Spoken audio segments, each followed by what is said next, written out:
So how to hide secret folder on your Samsung Galaxy S26 Ultra?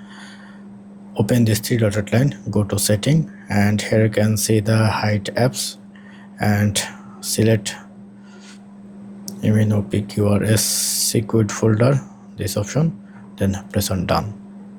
Now if you go back, then you can see your secret folder is not available. But if you open this setting again, and you can see the secret folder is available here.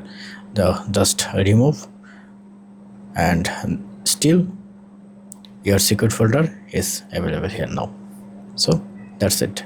Another way you can access security folder quickly. For example, you hide your secret folder. You hide your secret folder.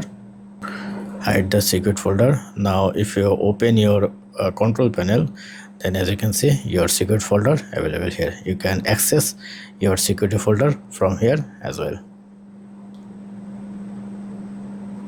So that's it. Thank you. Don't forget to thumbs up. Have a good day.